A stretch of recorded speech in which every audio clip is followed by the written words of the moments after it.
meus queridos, começando mais um episódio do Arocast.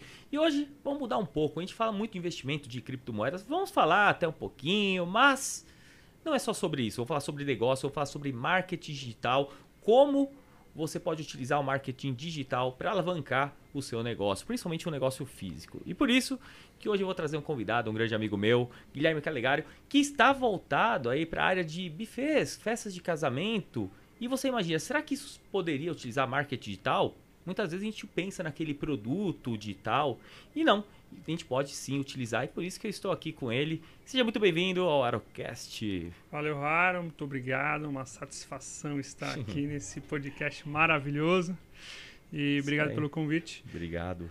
Vamos aí, vamos contar um pouquinho o que a gente fez nessa trajetória aí, até para ganhar um pouco mais de dinheiro, para investir um pouco mais lá. Exatamente, sempre é bom, né, essa parte. E, bom, é um grande amigo meu, então, e é legal a história, porque a gente já se conhece, então a gente fica nesse clima, nessa brincadeira aqui. Mas eu acho que é muito legal trazer a história, né? E, na verdade, você já tá nessa parte, né? Se apresenta aí pra galera, antes de a gente começar a entrar nessa parte do digital, mas se apresente aí, fala um pouco mais do negócio em si. Por favor, fica à vontade. Vamos lá, eu sou Guilherme Calegari, dono e sócio, né, do Buffet Calegari. Minha mãe é a dona lá, eu trabalho com ela desde pequeno. E venho aí utilizando, né, o empreendedorismo, o marketing digital para a gente alavancar, melhorar os resultados lá e organizar a equipe. Comecei muito pequeno a trabalhar com meus pais na época. Com 9 anos, já eles tinham um açougue, né?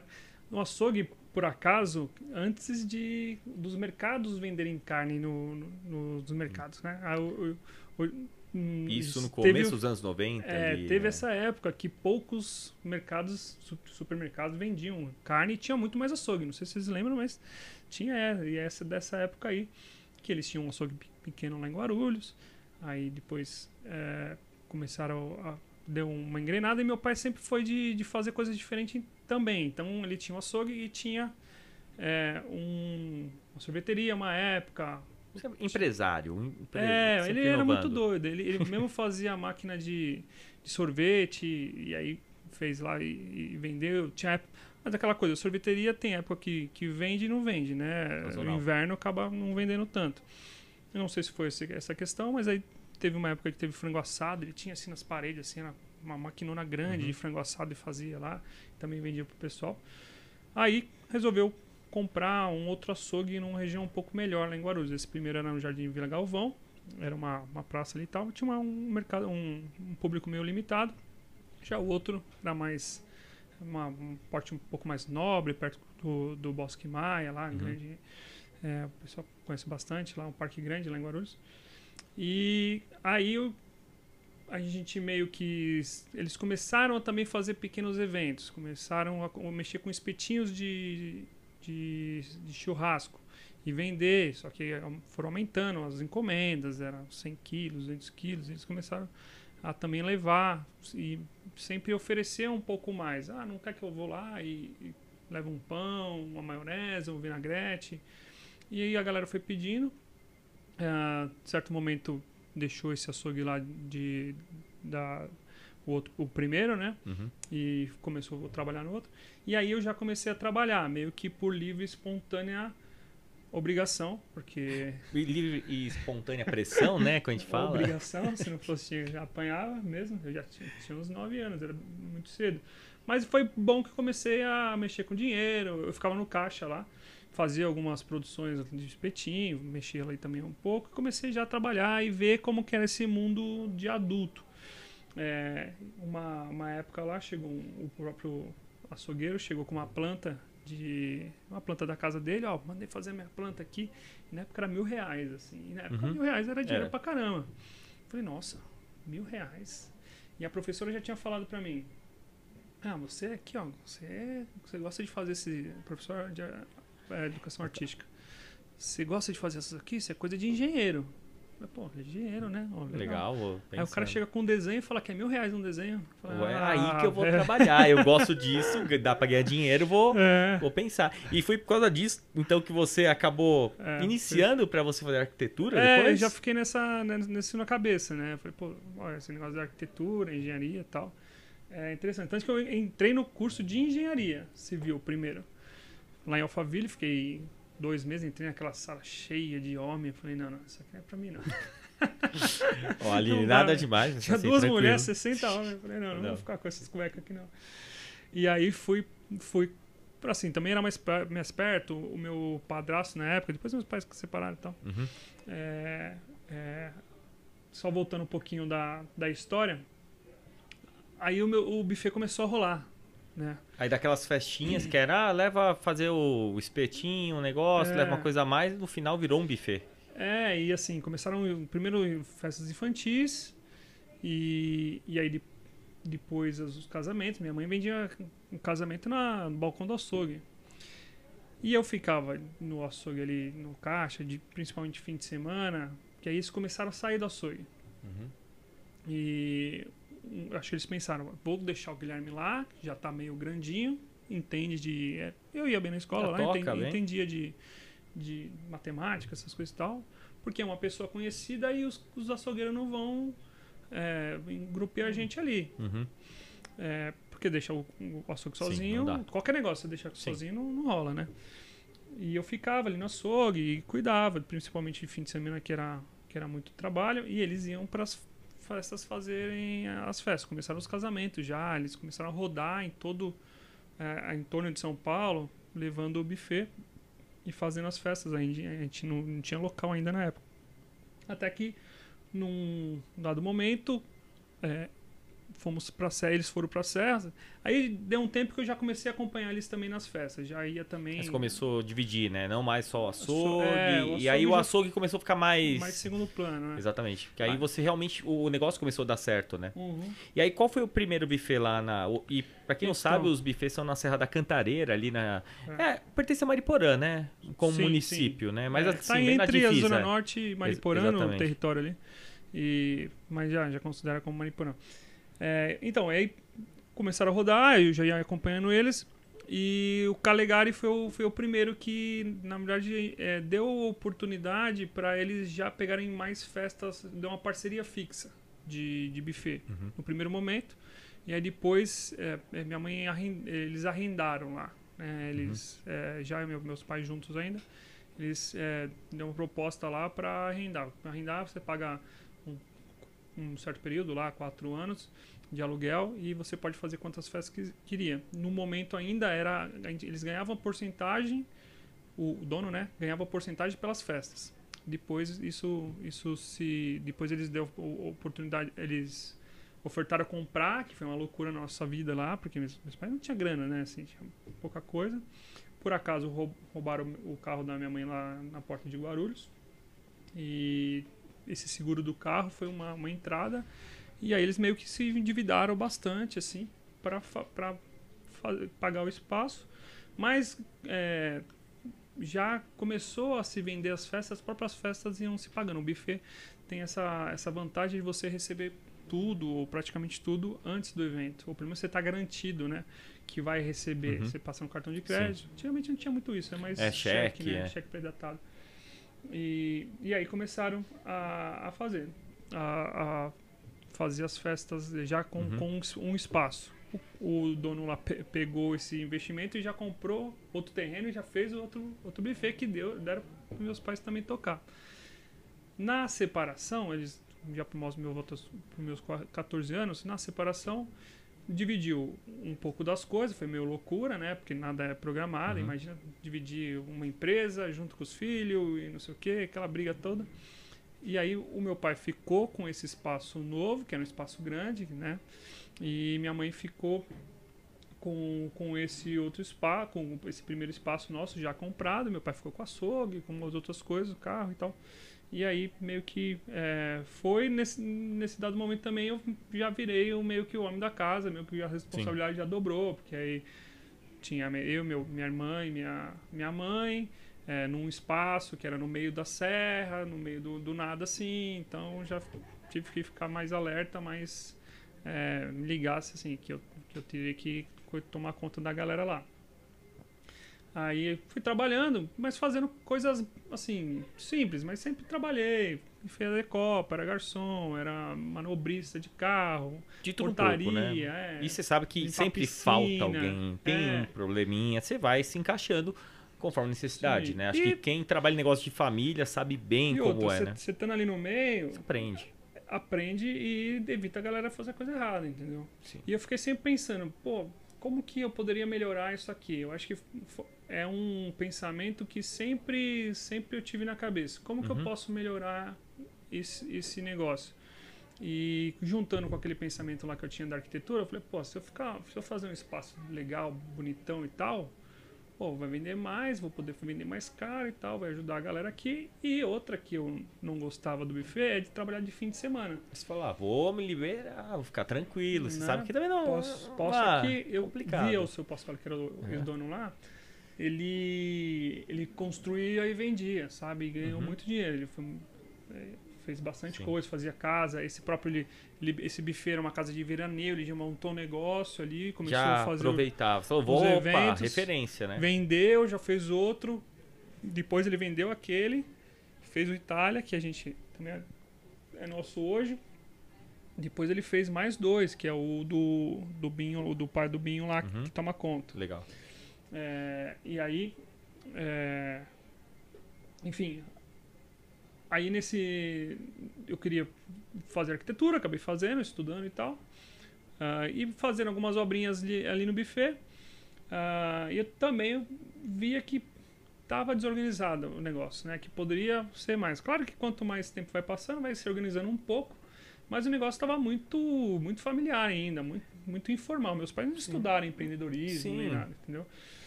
E aí eu comecei também... Depois que eu terminei a faculdade, fiz algumas obras ali pra assim, eu pensava que eu tinha que pagar a minha faculdade pra minha mãe. Então eu vou fazer.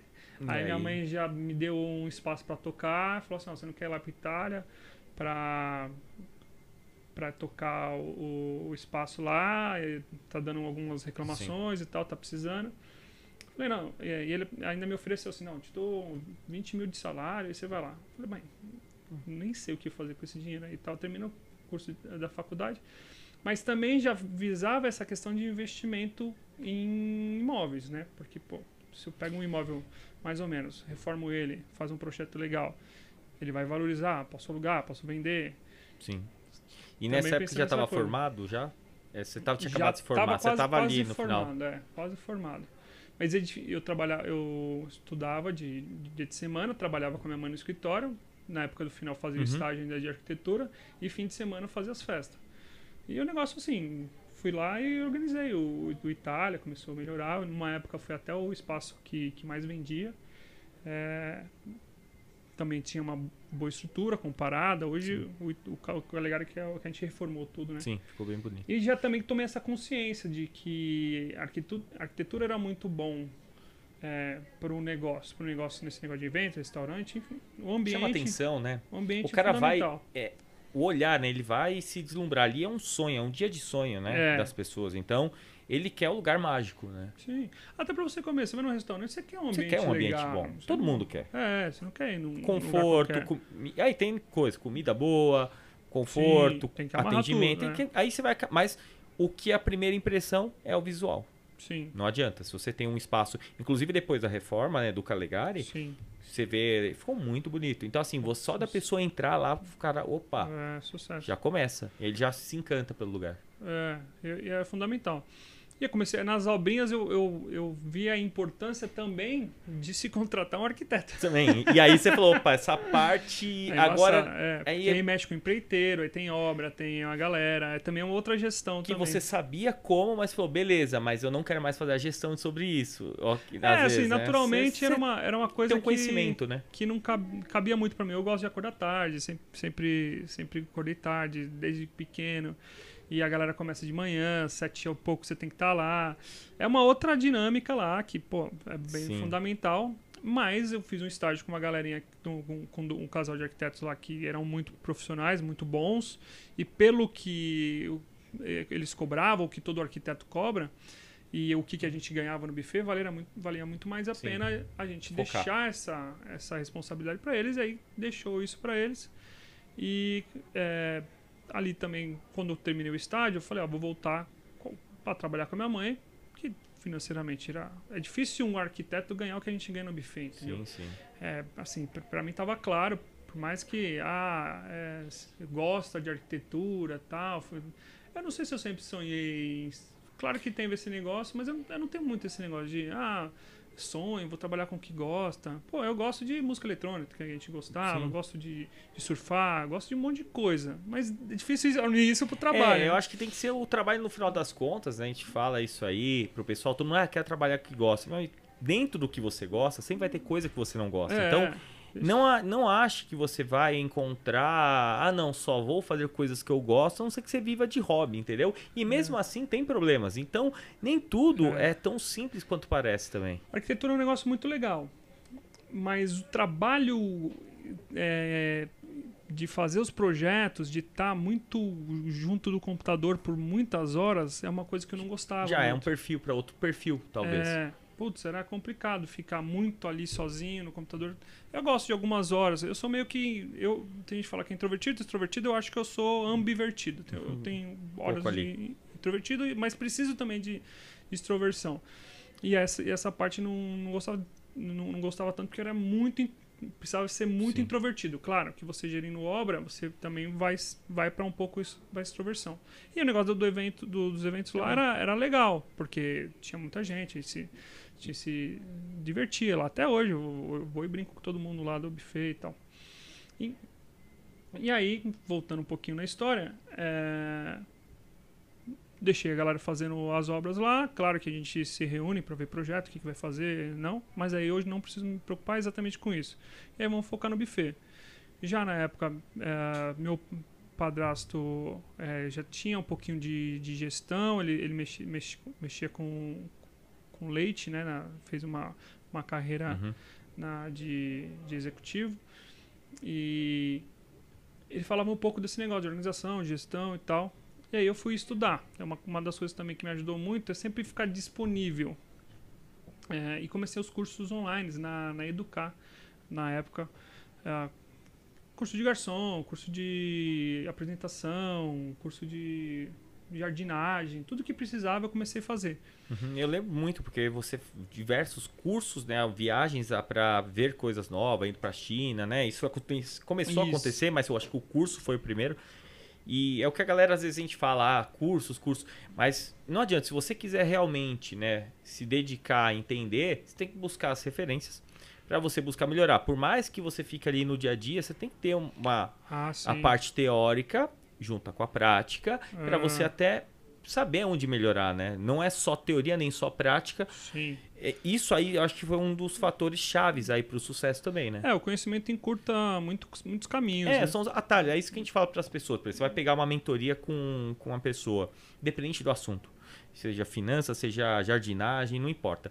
Ele vai te dar o caminho das pedras de alguém que já passou por aquilo lá, de alguém que sabe o que é e tem resultados e tem um método validado. Então, quando você vai para uma mentoria, um treinamento, você está buscando encurtar o seu tempo. Você pode buscar no YouTube qualquer coisa. Você pode hoje em dia, mas o tempo que você vai perder com pessoas que às vezes vão falar, não vão falar nada, ou seja, nada melhor do que você ir direto na fonte. E como você falou, a teoria e a prática tem que estar ali. Porque se você não está trabalhando também, você também não vai sentir a dor daquele conhecimento que você precisa adquirir. Por exemplo, se eu não fosse lá tentar melhorar o gramado do buffet, eu não tinha entrado no curso de jardinagem, entendeu? Depois eu olhava aqui, tem esse negócio da arquitetura, também tem um paisagismo lá, eu falei, mas tá tudo terra e tal, preciso tomar um grama mais legalzinho. Então, aí quando eu vi o curso de jardinagem, quando eu tava folheando os cursos da Educar, porque era, sei lá, era de graça lá, era 100, 200 reais. Hoje acho que paga a mensalidade e você pode assistir quantos quiser. Ali eu vi que eu não preciso me locomover, não preciso ir em algum lugar, nem nada. Eu posso fazer vários cursos aqui em casa, durante até o trabalho, coloco para ouvir e tô sabendo como vai resolver esses problemas aqui do meu dia a dia. Já tinha feito uns 10 cursos ali e me convidaram para ir gravar presencialmente lá na sede deles um curso de empreendedorismo, que boa parte era em empreendedorismo que eu tinha feito lá. Que aí eu conheci o Luiz Fernando Garcia, que chama de Nando, né? Que tem um curso bem profundo lá de psicologia, psicanálise e administração. Então ele envolvia, era um curso para empresário mesmo, ensinava psicologia para empresário e também era um grupo terapia, que é mais ou menos os mastermind também. Começou, foi a primeira experiência então sua, né? Que era um tema que depois eu ia comentar, quando a gente falasse um pouco mais, né, da parte do... Quando você começou a se envolver nos masterminds, nos grupos, mas foi o primeiro que talvez te trouxe e mudou, virou a chavinha, estar com essas pessoas ali também? Com certeza, ali assim, foi um grande mudança de chave e assim, agradeço o universo por ter me colocado nesse... Eu quase não fui nesse dia aí, porque tava muito trabalho e tal, eu falei, mãe, tem uma gravação de um... Chamaram lá pra ir, só que tá correria aqui e tal, ela, não, filho, vai, aí nós se vira aqui. Não, mas vai lá, esquenta a cabeça. Eram 3 dias ainda. Era gravação. O dia lá foi meio simples até, mas eu entendi que muitas das coisas ele já dava um papel para você guiar seu futuro. Você falar, o que eu quero ser, o que eu quero conquistar daqui 5 anos, daqui 10 anos, daqui 20 anos. Parece besta olhando assim, mas quando a gente vai evoluindo e depois de 5 anos você olha o que você escreveu, você vê evolução. Não, você põe o que você escreveu e você fala, muito meu mais Deus do céu, entendeu? Fala, às vezes você pode falar, cara, que merda que eu fiz, onde eu tava com a cabeça. Ou não, realmente você vê que às vezes você tinha já objetivos mais claros, acho que isso vai com maturidade, né? Eu lembro, acho que, quando eu tava escrevendo, acho que pra vagas de estágio, onde você se imagina, cara, 4 anos, cara, é um negócio muito... Cara, que eu olho e falo, que eu não me contrataria, talvez, pra frase hoje, entendeu? Mas, assim, era talvez o nível de maturidade, talvez eu quisesse escrever o que o cara quisesse ouvir, ele nem quer ouvir aquilo. Então, assim, faltava experiência para você entender. Mas isso é engraçado, né? Que você, só com o tempo que a gente vai vendo essas coisas. Colocar umas coisas muito básicas, assim, que eu vejo hoje, né? Tem, por trás. Mas cara, a cabeça de que tinha na época. E direcionamento de futuro, a gente nunca teve clareza de falar, eu posso direcionar meu futuro, eu posso conquistar alguma coisa que eu quero. Eu nunca tive isso, assim. A gente sempre foi pelo dia a dia tocando e vendo isso, aquilo. Mas realmente mudou com certeza a vida nesse ponto aí. E quando acabou os 3 dias, eu falei, Nando, e aí, o que você tem mais? Aí, não, vamos lá, vai ter a reunião lá, a gente vai lançar um grupo. E aí você leva só... Quem que é a empresa e tal? Quantos funcionários? Aí sua mãe, então, leva ela junto lá e a gente troca ideia. Aí foi lá, fui fazer. E esse grupo era só de empresários ou gestores aí, a galera que era um pouquinho, tinha gente muito grande lá no grupo. E também tinha uns que não era tão grande, que eram simples, dono de coisas pequenas, né, de empresas pequenas. E era muito bom até por essa heterogeneidade do negócio. Faz o negócio ser rico, né? E aí o foco na galera, no psicologia. A primeira etapa lá é você se apresentar e falar como que foi a criação com seus pais e qual que são os seus problemas. Então os mais loucos foi os primeiros. E aí já pra quebrar mesmo, né? Pra falar, não fique com vergonha. Já deu no meio. Galera, tinha gente que fumava crack, outro que foi sequestrado Histórias, né? E aí fez a negociação do sequestro. Nossa, família muito louca. Bota a história do Silvio Santos ali pra isso que era legal, porque aí, história real na sua frente e depois o professor lá, o cara, ia dissecando na psicologia por que acontecia tais coisas, qual a relação dos pais com tal. Aí foi 1 ano e 8 meses de curso, né? Então aí também tinham técnicas de empreendedorismo no meio, que aí eu comecei a aplicar gestão na empresa. Gestão, toda essa psicologia, entender o perfil de cada um. E aí começar a mexer mais no macro mesmo, né? Não sou mais um secretário lá, alguma coisa que faz ou um administrativo, não. Vamos fazer gestão de empresa. Aí beleza. No final do curso, vi que a empresa estava bem mais organizada, as coisas estavam tava funcionando melhor, mas cada ano vinha vendendo menos. Então, a gente tinha 200 e, sei lá, poucas festas, 270 festas na época do 2011, né? Eu peguei o histórico. E aí, na época do Lula auge lá, era 270 festas, nem precisa fazer tanta força para vender. Sim. E veio caindo ano a ano. Esse já era 2015 e a gente ainda vindo uma crise pesada. Era aquela época... Quando terminou, entrou a crise da Dilma, né? Que Sim. A Dilma foi deposta. E aí, lá no final, tivemos a conclusão que precisava vender. Tudo bem, tá tudo certo, mas aí vamos vender. E ele tinha entrado no marketing digital. Ele estava já gravando os vídeos e tal, e lançando o curso. Ele falou, tô entrando lá na mentoria com a Cris Franklin e o Érico Rocha para lançar o curso aqui, para pegar essa galera do digital aí, esse que tá vindo, e eu não posso perder. E eu já anotei o nome e já fui atrás. É aqui mesmo, né? Foi a dica do Nando, né? Então... Isso. E tanto que eu comprei o curso do Érico pela Cris Frank. Na época foi a Cris era maior do que o Érico ainda de audiência e tal. Foi a primeira turma, né, do Érico. Porque aí eu ia te perguntar...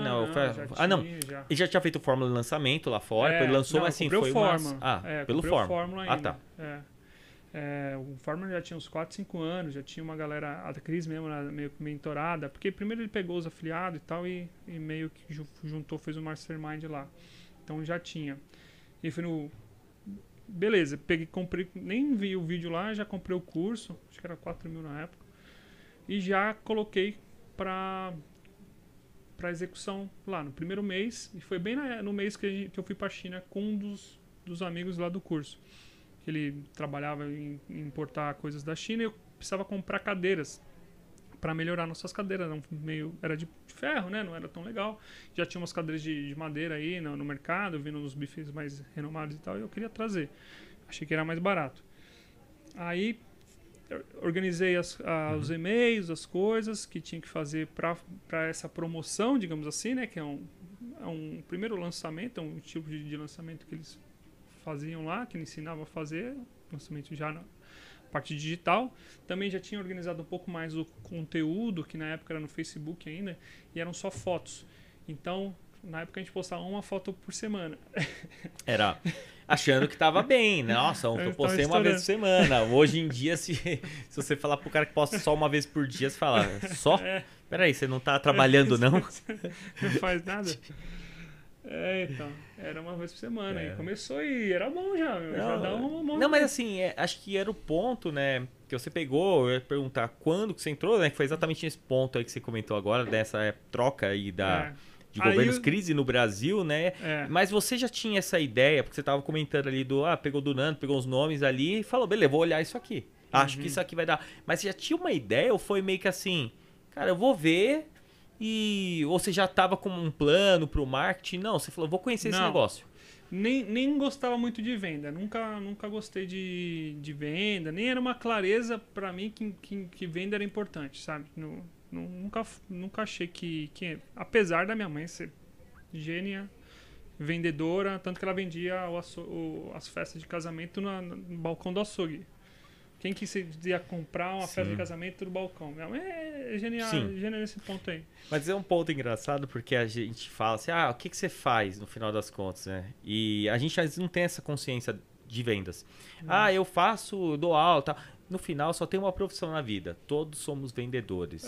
Somos vendedores. Não adianta. Você tem que se vender para você ser contratado por uma empresa, para você poder vender o seu produto, para a pessoa escolher o seu treinamento, para tudo.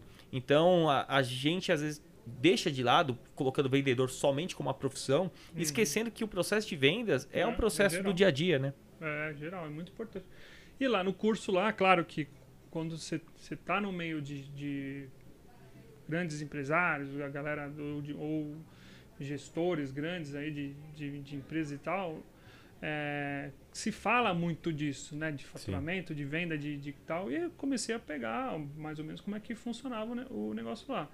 E a gente viu que a necessidade era vender. E aí como que vender então? Eu tinha esse negócio do digital, que eu falei, pô, o digital é legal, porque é rapidão, né? Tal, você manda os e-mails, manda Hoje nem tinha WhatsApp na época, né? Era mais e-mail mesmo. E aí, a primeira estratégia já peguei e já coloquei lá. Os vendedores não gostaram muito, até porque esse moleque Tira um aí, pouco, né? esse moleque Ideia aí de vindo fora, de tal. não, a gente sempre fiz assim, sempre foi bom, sempre vendeu. Mas vamos lá. E aí fez, e a gente tinha uma média de 20 festas, quando dava muito era 25. A gente colocava algumas metas e tal, a meta era 25, sabe? Tipo, e não batia a meta. E fazendo a mesma coisa, o pessoal pegando os e-mails e tal. E antes era somente com os vendedores, seus canais de vendas eram com os vendedores que iam atrás, eventualmente, do público e alguns site, que vinham. Site, né? Como que era antes? Primeiro foi no telefone, uma boa época telefone, né? Sim. Mas aí, nessa época, eu já tava parando de tocar o telefone já. E tinha umas plataformas, tinha ainda a revista, ainda um pouco, mas já tava caindo. E tinha... não tinha casamentos.com ainda, era um dos blogs de casamento. E tinha o site. Eu não sei onde... A minha mãe sempre fez um marketing, assim. Eu vou fazer... No começo era um jornalzinho, depois... Sempre tá sendo vista. Tinha as revistonas, né? De noiva mesmo. E ela comprava já 2 páginas. A galera comprava uma pra anunciar. E essas revistas era só fornecedor, só de casamento. Essa revista que tinha antigamente das noivas lá. Uhum. Mas você queria, já estava internet, eu recebia e-mail de cada espaço, entrava ainda no site de cada espaço e pedia orçamento, os vendedores basicamente ficavam respondendo os e-mails. E aí o que eu fiz logo de cara, que a gente já aprendi no curso lá, pegar essa lista e começar a trabalhar organizar essa lista primeiro. O famoso lead. O lead. Pegar a lista toda do ano inteiro, sei lá, até onde que ver assim, porque o pessoal acho que só mandava ali Muito bom. E respondia e tal, e não mandava um e-mail marketing, alguma coisa avisando de alguma coisa e tal, ou com alguma estratégia. Era só pegar e responder, quer vir agendar ou não, e só daquela semana, do mês. Eu já comecei a pegar geral, assim, o ano inteiro, 6 meses. Pega essa lista aí, organiza a lista, já começa a colocar a lista num Excel, pra gente ter essa lista toda. E a equipe de vendas trabalhava. Toda formada. E aí começou a mandar mala direta, né? Que você pega o Excel lá e pega o negócio do e-mail e manda. Aí quando entrou o Former, a gente já colocava os textos já bem elaborados, falando, vai vir uma novidade aí e tal, fazer aquela antecipação, toda a estratégia. Aí começa a inserir os conceitos copy. Os gastilhos, A copy eu nem sabia o que era, mas... você não sabia, mas estava fazendo. Era o texto que estava lá, eu peguei e adaptei pro meu negócio, o pessoal está usando até hoje, esse mesmo texto aí. Muito bom. Dos 2 poderes mágicos, que virou 3, mas antes era 2. Eu vou te ensinar os 2 poderes mágicos. Aí o pessoal ficava na antecipação de qual que era o poder mágico. Aí o primeiro era dar o primeiro passo, o segundo era... aí você colocava dependendo do seu negócio. E o terceiro vocês têm que ver episódio tal dia. O meu era fazer boas escolhas. O segundo, fazer uma escolha de uma empresa certa para fazer seu evento era o poder mágico para você conseguir realizar a sua festa com tranquilidade e tal.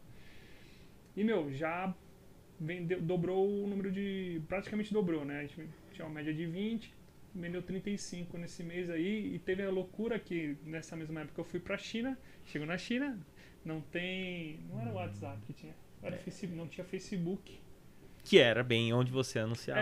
E você era o cara responsável ali? Ou tinha a galera já? Tinha 3 vendedores na época, já na equipe. Não, só pra ver se ninguém ficou sem o acesso, né? Porque às vezes ficava às vezes tem isso, né? Ele tinha até um que ele tava terminando a faculdade de marketing.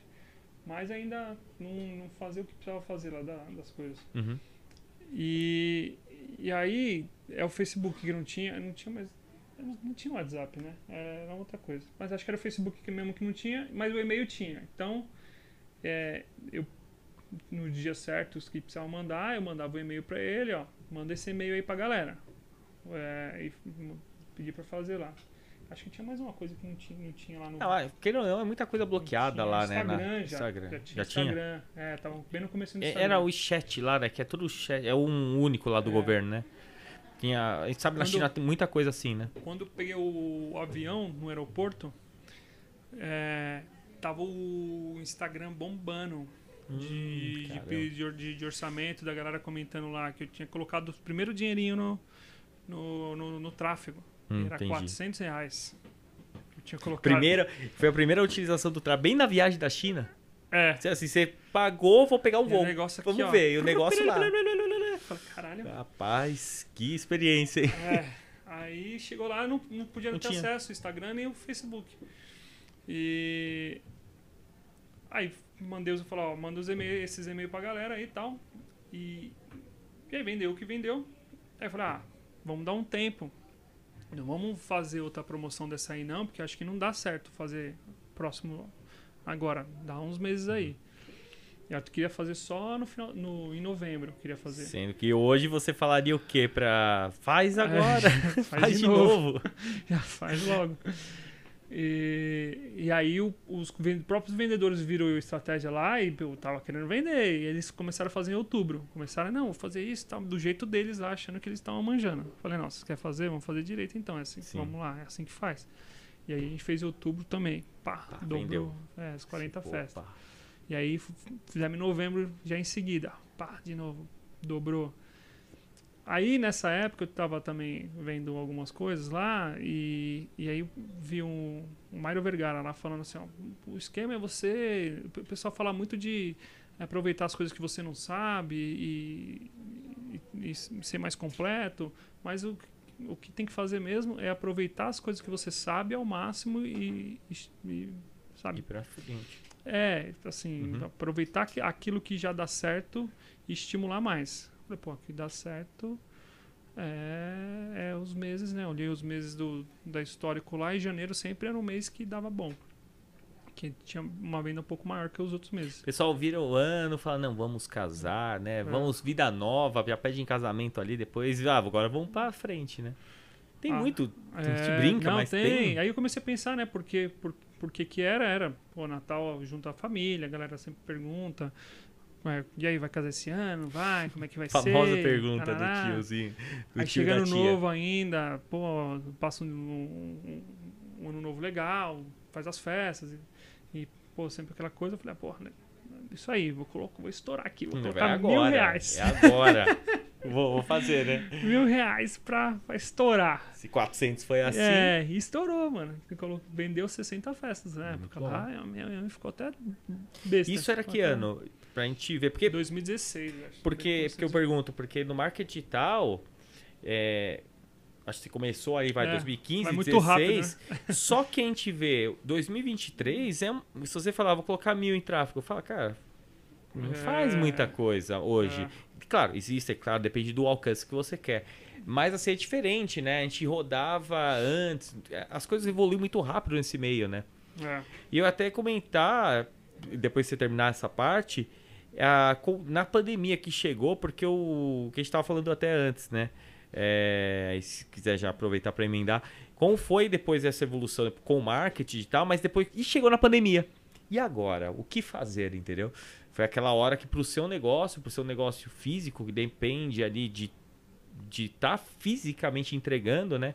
Como que foi? Então, basicamente nessa época aí, de 2000... Acho que era começo de 2017. Que foi 17, 18... Aí já tava meio que numa pandemia, que era a pandemia já era menos 2% de crescimento nessa época aí. Foi uma crise pesada pra gente. Era uma crise porque as pessoas não tinham emprego, então assim, todo aquele ciclo econômico, né? E outra, a primeira coisa que você vai fazer é diminuir os gastos, assim, básico, não muito desnecessários. Manter só o básico. O cara não vai fazer uma baita festa de casamento, não vai, sabe? Ele corta, ele começa a cortar a festa. Tanto que a gente, na época, vendia, era o padrão do cardápio filé mignon. E aí tiramos, vamos vender um baby beef, um alcatra, uma carne um pouco mais nobre também, mas já não é o filé mignon para casamento e tal. E demos um ajustado no cardápio, a gente fez um monte de coisas, né? Claro que o marketing...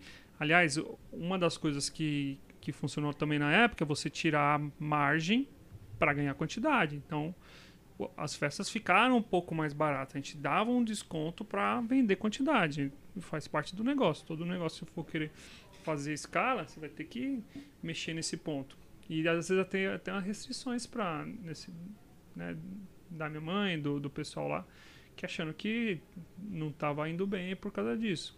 Assim, por mais que está vendendo mais, mas está ganhando menos. Claro que na escala se compensa, mas ainda tinha essas restrições. Sim. Aí chegou lá em janeiro, a gente vendeu um monte. Mas a gente refez alguns meses e não deu muito certo nesse ano. Acho que não me engano é 2017.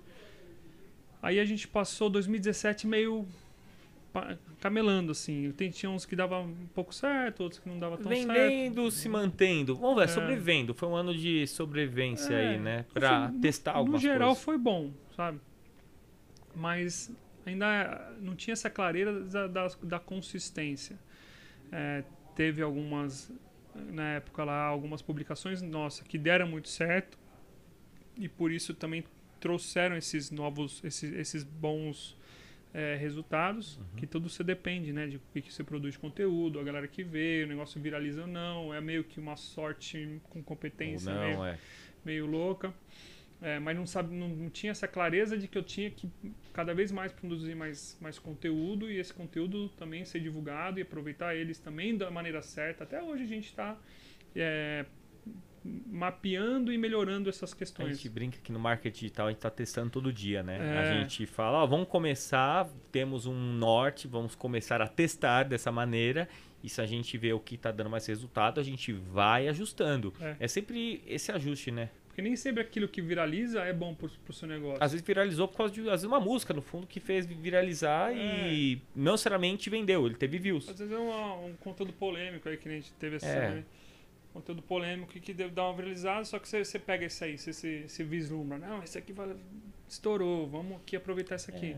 Só que não fala nada do seu negócio, da sua gastronomia, do seu espaço, da decoração, não adianta muita coisa, entendeu? E meio que nesse ponto aí a gente aprendeu, mas não estava tão aprendida. Também teve a descrença, achei que o lançamento não funcionava mais. A gente fez algumas estratégias, aí com muita restrição também da galera interna, dos vendedores e tal. E eu sempre tive assim, não, acho que dá certo sim e tal, vamos seguir. Mas tinha muito essa restrição da galera. E aí, do meio do ano pra frente, a gente começou um pouco mais forte nas campanhas lá e foi. E aí em 2018 que eu entrei na mentoria. E por acaso, foi também bem na época da febre amarela. A gente teve... Brasil é crise... Sempre tem alguma coisa. Crise o tempo todo. É dengue, febre amarela, daí tem uma gripe que aí depois... Mas que eu falo que a pandemia já tava vacinado. Literalmente, assim, você fala, mas ninguém imaginava que seria tanto, né? Não, claro. Acho que nem o mais pessimista, porque a gente não tinha um histórico nesse nível, mas... Assim, o Brasil sempre sofre com alguma coisinha, né? E aí na febre amarela, foi bem na cantareira, a Globo foi lá encher nosso saco, quase fudeu tudo lá. E beleza, Globo, ajudou, obrigado aí. Não é nada, só queria lascar o povo só. Queria audiência, né? Na audiência na desgraça, né? E aí, nesse janeiro que eu achava, chegou janeiro, vamos estourar. É o ano. Aí vamos investir pesado. Achava que ia vender umas 60, 80 festas, como já tinha vendido no outro, vendeu 40, que claro que não dá pra reclamar, mas metade do que eu tava prevendo. E aí fiquei doido, né? Falei, não é possível e tal. Só que aí, com a mentoria junto, a gente foi vendo o que a gente precisava fazer o tempo todo para que tenha resultado sempre, não só em épocas de sorte ou em épocas que são boas para a venda. A famosa consistência. O negócio é sazonal. Tem época que vai bem para o mercado, tem hora que não vai bem. Faz parte disso. Só que você tem que preocupar no que você faz, na qualidade do seu trabalho. Se você está fazendo, não esquecendo de nada, fazendo conteúdo de qualidade, trabalhando e sendo eficiente no que você faz, épocas ruins não vai ser tão ruim e épocas boas vai estourar. Então foi isso uma das coisas que a gente aprendeu lá. E aí, trabalhando firme, nesse ano acabou sendo que a gente mais vendeu na história. 300 e cacetado, com as estratégias utilizadas. Na então, consistência. na consistência, utilizando as estratégias que você estava conhecendo, já conhecia de marketing digital principalmente, né? E o que foi para esses vendedores aí, que eles que eram, vamos falar, um descrente assim, né, com essas estratégias, não era algo que eles... Algo novo, né? O medo do novo também. Sim. Como foi esse impacto para eles? Eles viram dando resultado, né? Então, por mais incrível que pareça, ainda passaram a não acreditar. Mesmo isso com... aí é só por causa da promoção, é outras coisas, sempre tinha as desculpas. Tanto que depois saiu um, e aí entrou...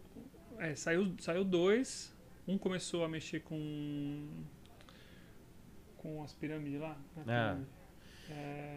Monavida. Sei, sabe? Aquelas coisinhas lá. Teve na época, e aí cresceu os olhos e tal, achou que ia ganhar, saiu fora. E mais outro também saiu, porque já não aguentava mais. E aí eu falei, pô, vamos embora. E aí ficou um só, também descrente. Até assim, sei lá, quando que eles viraram a chave. Quando virou, aí foi melhor. Aí entrou um no outro janeiro, e aí a gente estourou de vender também lá. Fez um baita lá. Só que aconteceu o seguinte, nesse fim de ano, de 2018, que a gente vendeu um recorde de vendas e tal, foi muito corrido para executar as festas. Então eu falei, pô... Vender menos. Vamos dar uma segurada. Então, em 2019, a gente vendeu menos. Muita equipe, né? Pra você entrar. Aí voltei para gestão de novo, porque eu tinha aprendido lá no Nando lá, voltei a fazer algumas estratégias de volta para organizar melhor a equipe, para as festas irem melhores. Até hoje a gente faz esses dois, sabe? Tem que equalizar, vender, equalizar, porque tem essa limitação no físico, né, no serviço, e a gente produz tudo lá também. Então, além do seu produto, a gente fabrica coxinha, tudo, essas coisas de casamento, cozinha, tem toda a festa, ainda tem decoração, a gente faz também, cuidar do espaço, fazer forma, vai agregando, barman, né? Assessoria, treinamento da galera. Então, tem bastante coisa para fazer lá. E em 2019 eu dei uma tirada de pé. Quando entrou a pandemia, no começo eu já tinha vendido 100 festas já em 2020. No começo já foi aquele janeiro. Lindo. 80 festas a gente vendeu em janeiro, nesse ano aí. E aí vendeu mais umas 20 e pouco em fevereiro, 100 e poucas festas já tinha vendido. E entrou a pandemia.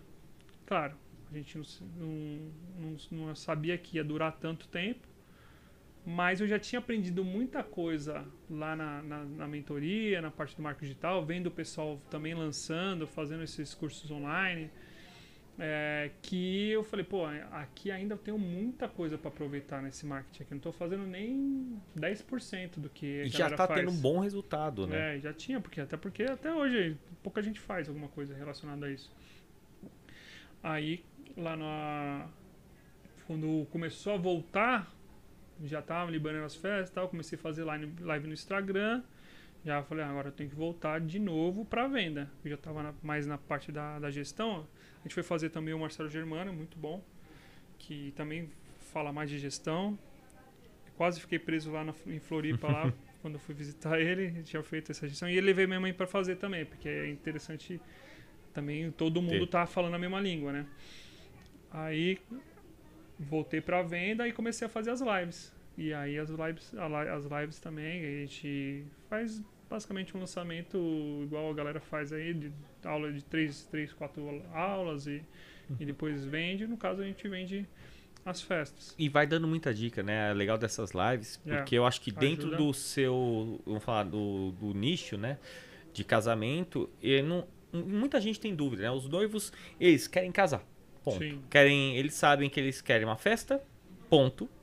No máximo eles vão falar, quero que toque uma coisa na minha festa, mas assim, eles ficam muito perdidos, eles não imaginam que tem uma questão de decoração, aquilo nunca lá, casaram né? Antes, né, na maioria das vezes. Ou não, né, ou continua não sabendo também, mas isso que é engraçado, porque é uma coisa que se faz todo dia. Não é algo Assim, tirando o Fábio Júnior, né? Gretchen, assim, que acho que poderiam ser professores, né? Poderiam imagina, masterclass, velho, de casamento com o Fábio Júnior, né? And Gretchen num bônus. Fábio Júnior, seja nosso sócio lá. Aproveite, né? Aproveite aí, se você quiser fazer.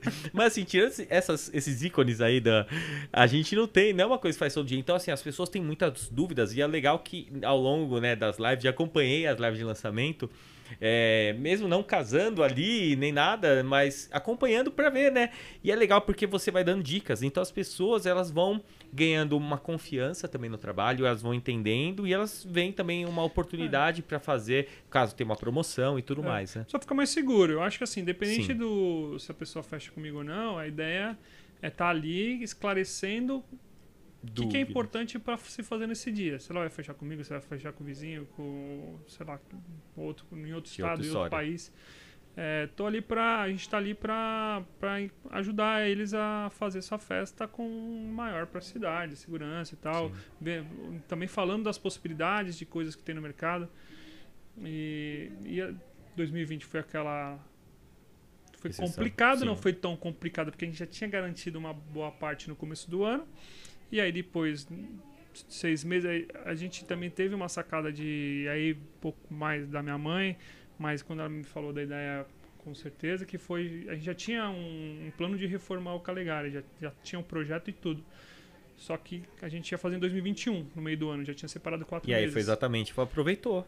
Tava fechado. Como fechou e não ia voltar tão cedo, aí a gente aproveitou, e foi bem na hora que, antes dos materiais de construção aumentar. Então a gente pagou barato, aproveitou o tempo e já entregou um espaço novo para os noivos, né?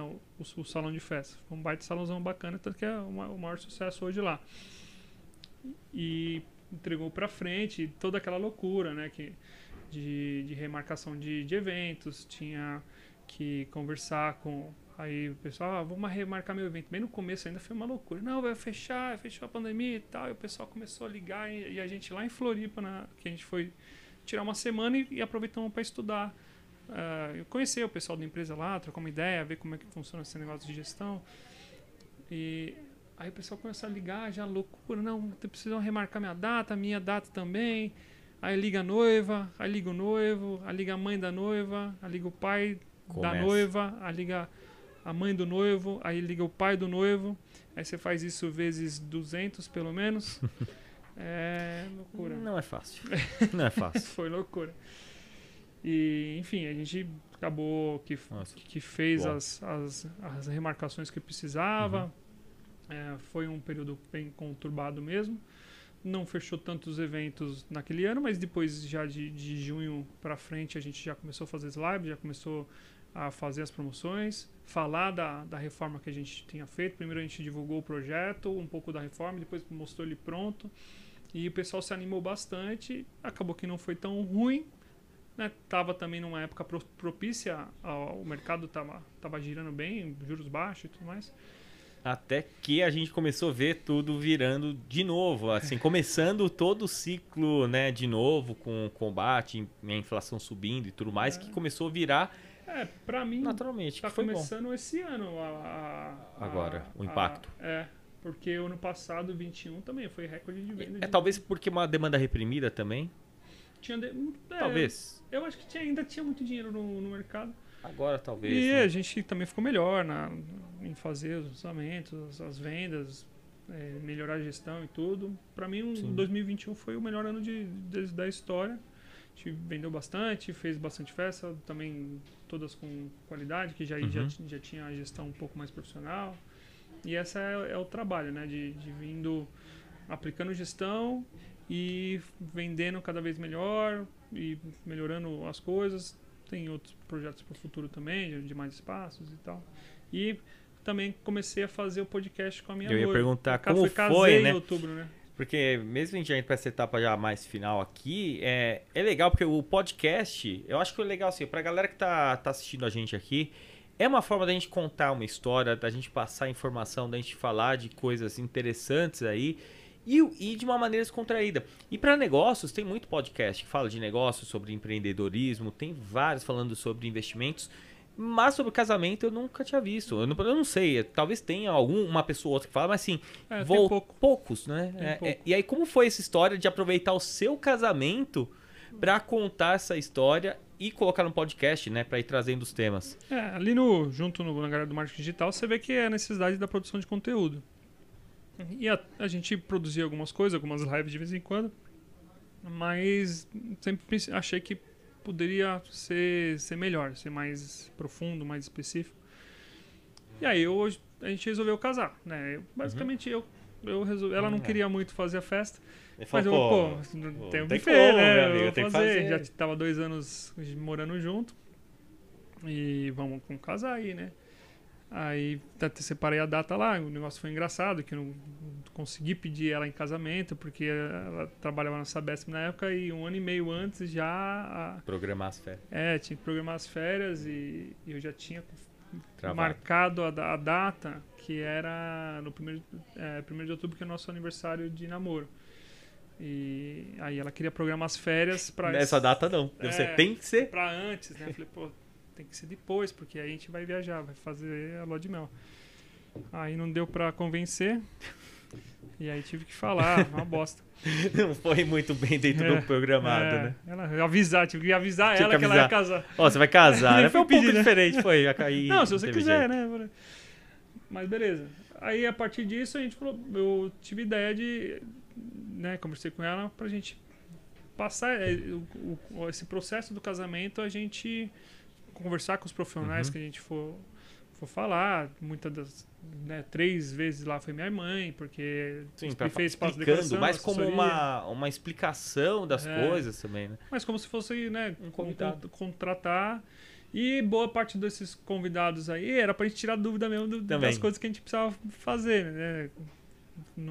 Vestido de noiva, cabelo, maquiagem. Sim. A gente tem todos lá. Os noivos, sigam lá, né? Depois passe aí no final, podcast. Reforçando. Os noivos podcast, pode jogar no YouTube, vocês vão achar. E é bem legal, porque você trouxe essa jornada aí. E até mesmo o podcast, perguntando assim como... você viu que também gerou um resultado, você conseguiram chegar no público, foi de uma maneira legal, teve um bom, eu não falo resultado necessariamente financeiro, mas houve uma boa divulgação, foi legal, né? Teve todos os bons resultados, assim. Quando você faz um podcast, primeiramente você aumenta o seu conhecimento, isso é fato. Quem tá ali, todo mundo fala, quem faz ali os grandes podcasts, você fica mais inteligente, porque o conhecimento está na galera, nas pessoas. Se você junta ainda profissionais disso, então foi muito bom para a gente saber um pouco mais ainda do nosso próprio ramo. E aí, claro, a galera vê, a gente sempre divulga ali no buffet, começamos a divulgar nas próprias redes. A Aline gosta muito de fazer conteúdo mesmo na página dela. E fica muito bom, inclusive. Faz muito bem. A Aline faz muito bem conteúdo. Aline Frederici, a página dela, quem quiser tá interessado aí fazer seu evento, ou passar pra sua noiva. A listinha aí no final, eu vou deixar um tempo aí pra você falar. Ela fala bastante de coisas que envolvem no geral do casamento, né? Tem uma página do buffet lá, Buffet _ Calegari, no Instagram, no YouTube, Buffet Calegari. Que lá a gente fala do buffet espaço de decoração, aqueles produtos que a gente tem. E o dela fala mais do que envolve, desde lembrancinhas, assessoria, dicas de como fazer lista de convidados e tal, até um futuro produto aí que a gente está modelando para fazer também de organização de casamento. Então ajudou bastante, tanto na produção de conteúdo, para a gente fazer uns cortes para esclarecer um pouco mais para os noivos como fazer o casamento, para deixar eles mais seguros, dar algumas dicas de praticidade, para você também não perder muito tempo e nem gastar muito tempo desnecessário com o processo do casamento. E com certeza trouxe muitos clientes. Isso a gente vê claramente lá no buffet, o pessoal que a gente indica mesmo, sendo ganha mais contratados. Né? Ganha confiança. E aí quando vem profissionais que são dessa indicação certeira, que eu digo até, porque é diferente você colocar lá todo mundo do casamento que participou do casamento, mas você não sabe se esse cara foi bom, se não foi. Lá a gente já tem os parceiros que já foram muitas vezes, já fizeram bons casamentos, o pessoal elogia, e a gente dá a indicação certeira. Ó, esse aqui é um cara que passou pelo crivo da sequência, né? Já fez muitos eventos e os eventos dele deram certo. Claro que pode ser que dê um erro uma hora ou outra, mas é exceção. A regra é que entrega bem. E ajudou bastante. Sim. Até pra gente, já que você tava final aí, né? Deixar uma pergunta. Eu acho que uma coisa que... Eu vou falar minha experiência, né? Eu também sou um cara que acabei entrando depois da pandemia aí pro marketing digital. Não era uma coisa que foi planejada, foi uma coisa que foi acontecendo com produção de conteúdo e tudo mais. E é engraçado, hoje eu pego para fazer o Minuto Cripto, por exemplo, que é um quadro que eu faço segunda a sexta ali, e muitas vezes estou falando para 2.000 pessoas. Bom, que eu gostando tá bom. E muitas vezes está falando para 2.000 pessoas, por exemplo. E cara, imagina 2.000 pessoas na sua frente. Então assim, às vezes o próprio empresário, as pessoas não têm essa noção. Eu mesmo não tinha. Pô, imagina, coloca... E tem vídeo já que entregou para 20.000 pessoas. Cara, coloca 20 mil em estádio de futebol, cara. É algo assim... o alcance que você tem, independente, né? É claro, por isso que tem várias coisas. Mas as pessoas não têm noção, às vezes, do quanto é importante o marketing digital, o quanto que pode alavancar. Então imagina você estar falando todo dia para 1.000 pessoas, 2.000 pessoas... numa comunicação que você está olhando ali para sua câmera, gravando um conteúdo, fazer, é muito fácil. Então eu até queria deixar, porque você deixasse aí para o final, agora uma dica aí para os empresários, principalmente, até de outros setores, não só do digital, eu digo produtos digitais, às vezes o cara tem uma loja, que dica você daria para o cara que às vezes não enxergou essa oportunidade ainda, para ele pensar, talvez? Eu acho que assim, no começo você pode parecer pouco, você colocando uma foto e dá 10 curtidas, e dá 15 curtidas. Ou consistência no negócio. Vídeo e tal. Mas é o que você falou, o próprio podcast lá que a gente fez. Pô, a gente coloca lá e manda pra lista. Dá 50 visualizações, 100 visualizações. Mas, pô, quando que você ia juntar 100 pessoas pra ouvir você falar durante 1 hora e pouco? Exatamente. É difícil, né? E depois você pega os cortes ainda e coloca e o negócio vai mais ainda. Você coloca um postzinho, um Reels de musiquinha, com cachorrinho e tal, o negócio vai 50 mil. Beleza, mas às vezes não agrega tanto. Agora, se você colocar um corte específico falando de uma dica do seu produto, de alguma coisa que vai ajudar seu cliente, pô, o cara vai falar, pô, olha, esse cara sabe o que tá falando, deixa eu ver mais dele. Aí ele vai...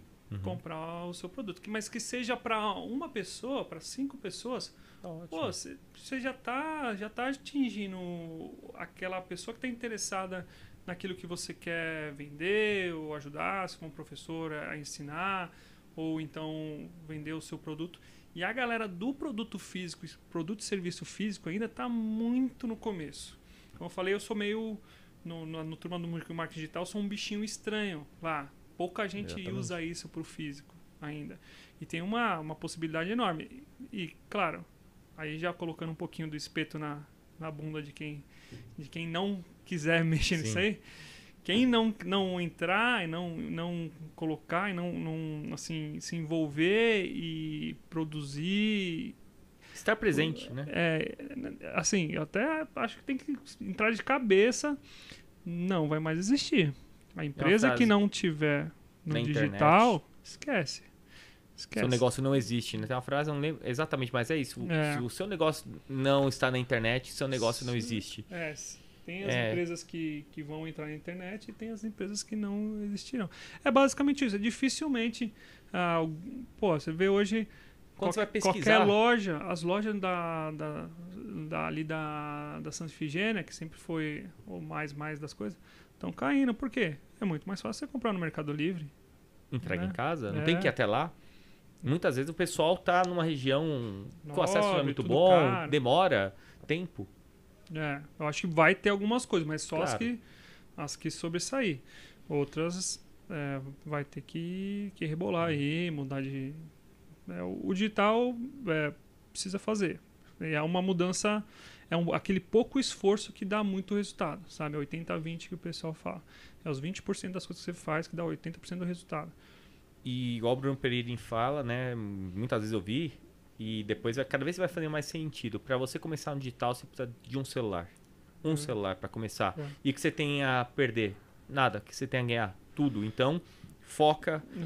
Porque realmente, como você falou, acho que os negócios também... Quem não estiver na internet, no digital...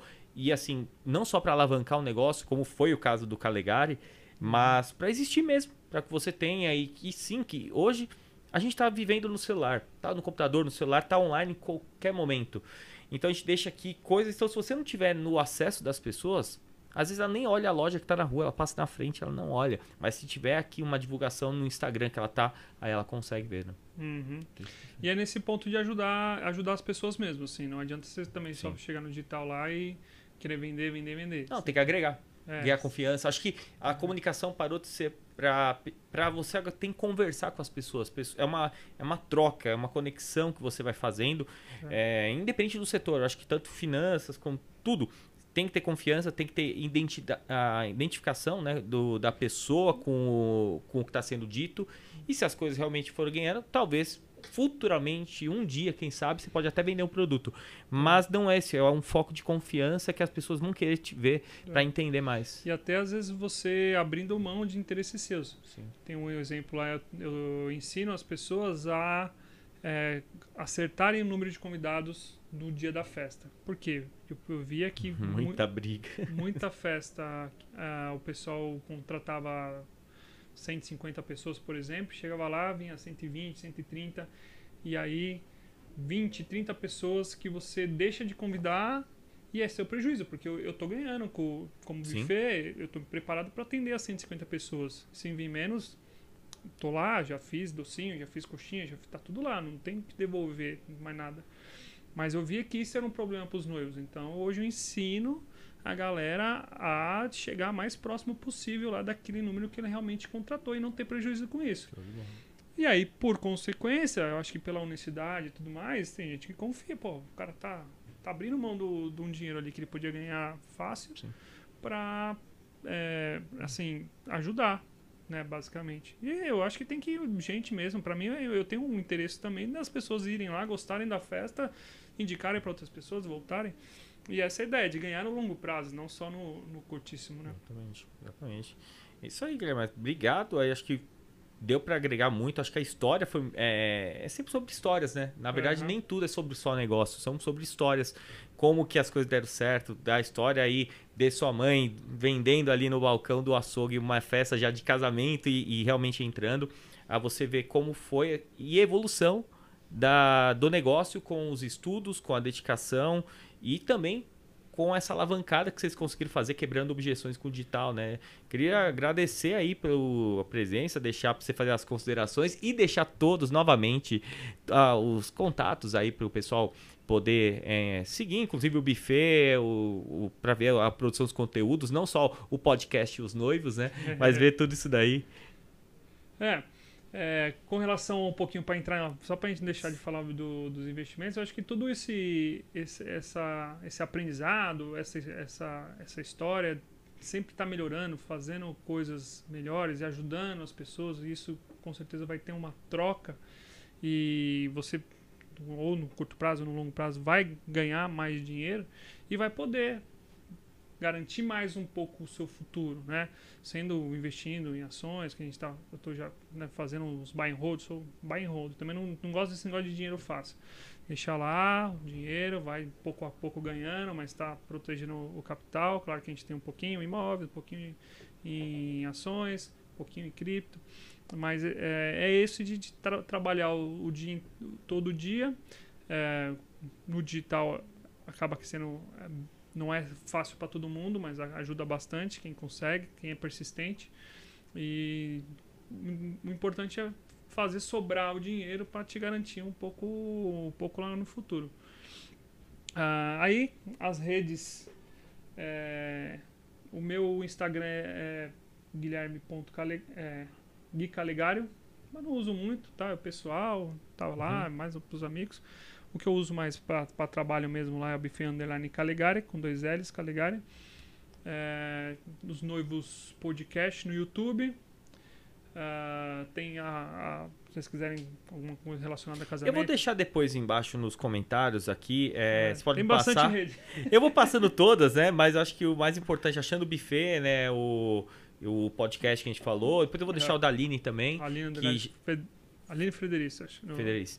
E aí eu vou deixar nos comentários aqui pra galera facilitar a vida de todos vocês também, né? Pode ficar tranquilo. Mas obrigado mais uma vez. Acho que é legal agregar. Sempre são histórias que agregam e ver como é importante isso daí. Eu acho que se o pessoal saiu daqui entendendo a importância, né? Como foi no final, contando a história, mas entender a importância de estar nisso daí, a gente conseguiu já fazer. Chegar numa pessoa. Se a gente conseguiu para 1, 2 pessoas entenderam isso, a gente já sai feliz aqui com missão cumprida. É isso aí, tirar a bunda da cadeira e vambora. Isso aí, obrigado. E quem quiser também me seguir, Andrearo no YouTube e Instagram e Arocripto, cripto com Y, tudo junto no TikTok. É isso aí, pessoal. Mais uma vez, obrigado pela presença de todos vocês aí. Guilherme, obrigado. Valeu, tamo junto. E é isso aí, pessoal. Voltamos na próxima semana com mais episódio. Tamo junto. Um abraço.